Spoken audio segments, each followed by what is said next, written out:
मेरे बाबा दयाल मैं तेरे भरोसे ना घर के भरो। एक भरोसा हमारे भीतर हो, एक दृढ़ता हमारे भीतर हो तो शिव क्यों ना।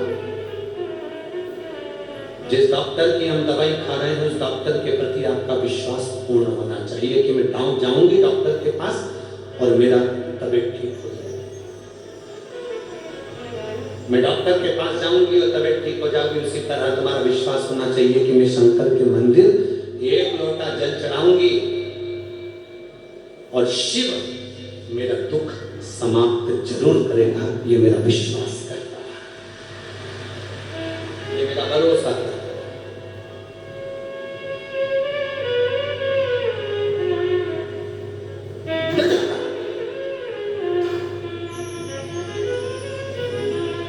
शिव के प्रति एक भरोसा। शांतनु और ज्ञानवती, विधाता अगर भाग्य लिखता है तो शांतनु और ज्ञानवती कह रही है कि महादेव विधाता के लेख को भी पलट देता है। अब इस माँ से पूछो जिस माँ ने लिखा कि डॉक्टर ने 5% कह दिया था कि अब नहीं बचना है, इसको मुश्किल दवाई असर नहीं कर।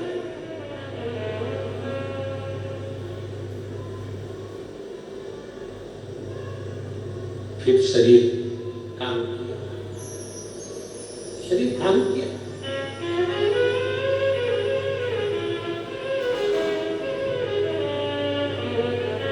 भीतर शिव के प्रति भरोसा को जागृत करें।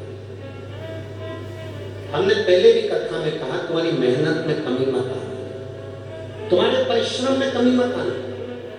किसी कंपटीशन एग्जाम में बैठ रहे हो, डॉक्टरी की तैयारी कर रहे हो, इंजीनियर की तैयारी कर रहे हो, सीए की तैयारी कर रहे हो, चाहे जज की तैयारी कर रहे हो, चाहे जिस पढ़ाई को तुम कर रहे हो, जिस एग्जाम को तुम दे रहे हो, उसको 4 गुना अपनी मेहनत को बढ़ा, 4 गुना उस मेहनत उस लगन को बढ़ा कि मुझे ये पार करना है।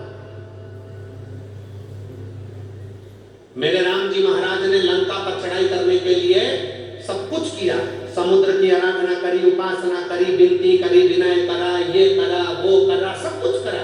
आखिरी में देख लिया कि ये समुद्र ऐसे पार होने वाला नहीं है। तब उन्होंने शंकर भगवान के शिवलिंग की आराधना करी, रामेश्वर धाम की स्थापना करी और फिर विचार कर लिया कि सेतु बांध लग जा, और सेतु बांध कर पार हो गए। महाराज थोड़ा परिश्रम तुम्हारा हो, थोड़ा परिश्रम, कुछ मेहनत हाथ की, बाकी कृपा भोले नाथ की। आपकी मेहनत और शिव की कृपा ये दोनों सुख प्रदान करते हैं, आनंद प्रदान करते हैं, सुखता देते हैं, आनंदता देते हैं दोनों। और मेरे बाबा दया करना मैं तेरे भरोसे, शंभू बाबा दया करना मैं तेरे भरोसे। एक विश्वास के साथ, इतनी संख्या में जगह नहीं है, इतना बड़ा ग्राउंड में जगह जगह लोग बाहर, जितने लोग ये पंडाल के अंदर बैठे हैं उतने लोग बाहर बैठे हुए हैं। इतना इतना भक्त शिव पुराण की कथा में आए। मैं चैनल वालों से भी निवेदन करूंगा, आस्था वालों से, कि दर्शन कराएं उनका भी, कि इतनी लगनता से, इतनी विश्वास से आप शिव महापुराण की कथा में पहुंचे हो, तो ये हमारा विश्वास करता है, ये हमारा भरोसा करता है कि आप में से आधे से ज्यादा लोगों के पत्र, महाराष्ट्र की जो श्राद्ध पक्ष में कथा है 26 सितंबर से 2 अक्टूबर तक, नंदगांव नासिक महाराष्ट्र में जो कथा है, आपके आधे से ज्यादा पत्र वहां मिले, ये विश्वास कर।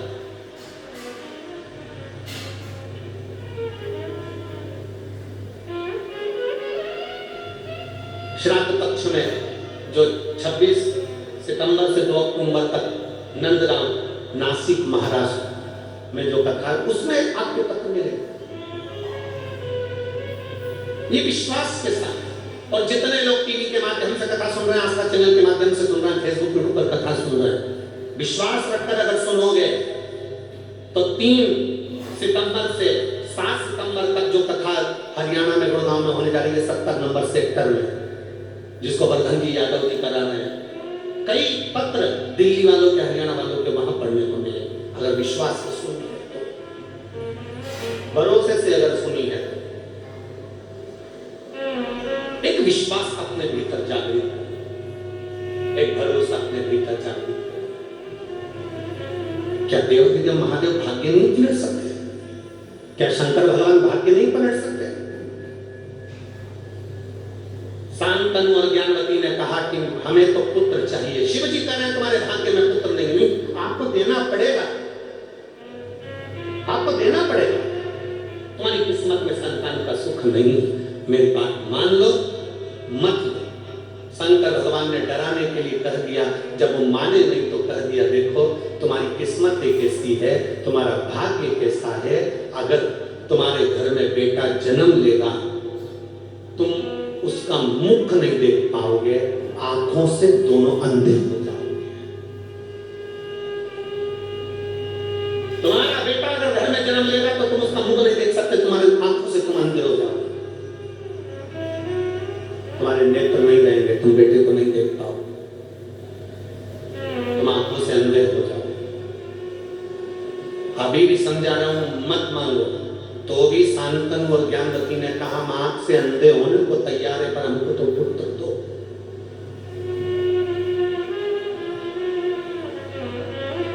हमें तो पुत्र चाहिए, हम आंख से अंधे होने को तैयार हैं। शिव जी ने कहा तथास्तु, आगे आपकी मर्जी। शंकर जी गए,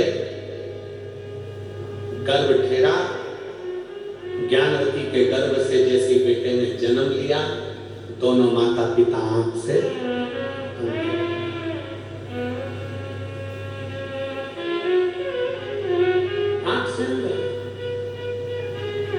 श्रावण के महीने का व्रत किया था, श्रावण से श्रावण तक का व्रत किया था, और बेटा जन्म ले लिया, उसका मुख नहीं देख पाए, पर उसकी रोने की किलकारियां कानों में पड़ रही थी। किलकारियां श्रवण में जा रही थी, श्रवण। कानों को श्रवण शक्ति श्रवण कहा जाता है। बेटे का मुख नहीं देख पाए, पर उसकी आवाज, उसकी किलकारियां, उसके रोने की आवाज उनके कानों में श्रवण में पड़ रही थी, इसलिए उन्होंने अपने बेटे का नाम श्रवण कुमार कर दिया। अपने बेटे का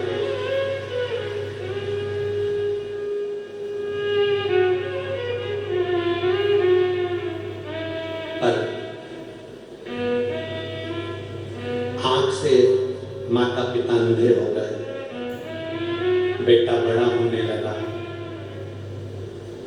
शंकर पर चढ़ाया गया जल और शिव की करी हुई स्तुति का फल क्या होता है अब नजर आए। माता पिता अंधे हो गए, पिता अंधे हो गए, पर बेटा जो धीरे धीरे बड़ा हुआ, जो माता पिता जब तक अंधे नहीं थे तो शंकर की जो पूजन करते थे, उसका फल ये हुआ कि बेटा अंधे माता पिता की सेवा करने वाला हुआ। पूरे भारत में, विश्व में आज भी श्रवण कुमार बन रहा है।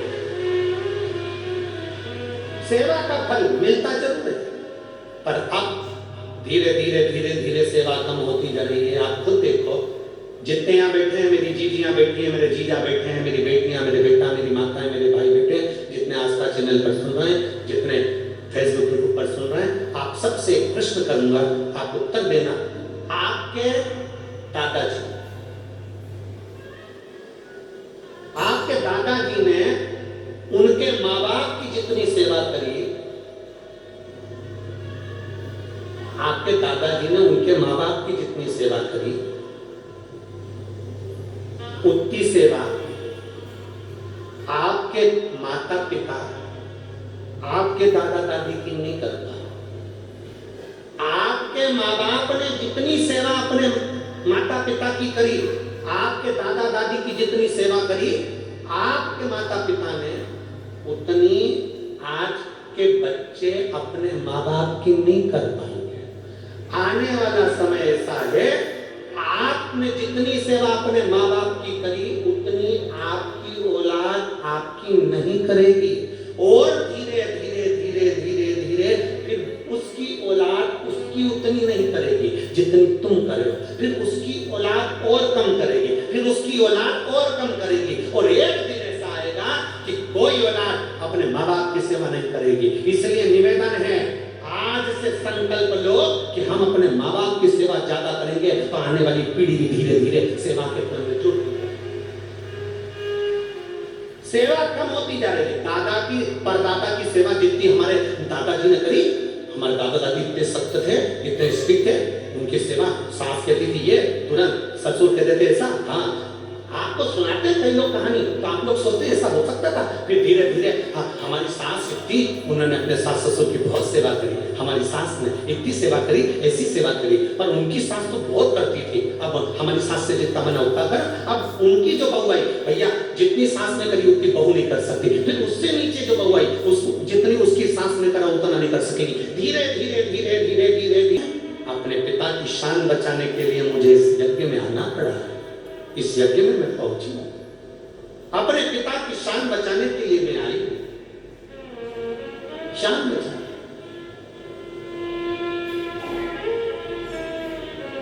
कई बेटियां हैं इस पंडाल में भी, बहुत बेटियां बैठी हैं ऐसी जो अपने पिता की शान बचाने के लिए अपने जीवन की बलिदान तक दे देती है। मैं अपने पिता की शान बचाने के लिए यहां पहुंची। तू क्यों आई बेटा, क्यों आई लाडो? मत आना था, तेरे पिता ने तुझे नहीं बुलाया था, अपमान होगा तेरा। सती करती है माँ, अपनी प्रसूति से करती है माँ। कोई कितना भी अपमान कर दे, कोई कितना भी कह दे, ये मेरा मायका है।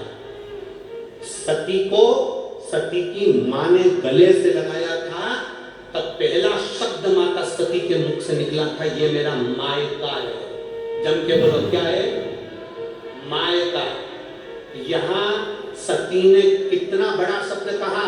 प्रसूति ने कहा, तेरे बाप तुझे इज्जत नहीं देंगे, तेरे पिता तुझे इज्जत नहीं देंगे, तेरे भाई इज्जत नहीं देंगे, तेरी भाभी इज्जत नहीं देगी, तेरी बहन इज्जत नहीं देगी। तो किसके भरोसे आई है? तो बेटी सती कहती है, मैं अपनी माँ के भरोसे पर आई हूं, क्योंकि ये मेरी मायका है। इसका नाम क्या लिखा? फिर से बोलो एक बार, क्या नाम है? मायका। बाप का नहीं लिखा, किसका लिखा? मायका। मायका कब तक होता है? जब तक मां जिंदा होती है। जब तक मां जिंदा है तब तक मायका, तब तक मायका। ये मेरी मां का घर है। मेरे पिताजी तो भोले हैं, पर मेरी मां मां है। त्योहार आता है ना, पहले याद करती है, फोन करती है, लेटर लिखती, पत्र लिखती। मेरी माँ मुझे याद करती। और अगर मैं त्योहार पर जा नहीं पाती, मुझे कोई लेने नहीं आता ना, तो मेरी माँ, कोई पड़ोसी वगैरह आता है ना मेरे गांव में, मेरे नगर में अगर कोई पड़ोसी नांदेड़ में आवे, कोई पड़ोसी मेरे गांव से आए ना, एक माँ झोला भरकर उसमें थोड़ा सामान सत्तू वगैरह रखकर, साड़ी बिछुड़ी चूड़ा रखकर मेरी माँ राखी रखकर भेज देती है। भाई को तो भले चिंता ना हो, पर माँ राखी भी रख देती है कि जिससे मालूम पड़े कि तेरे भाई ने भेजी है। मायका है।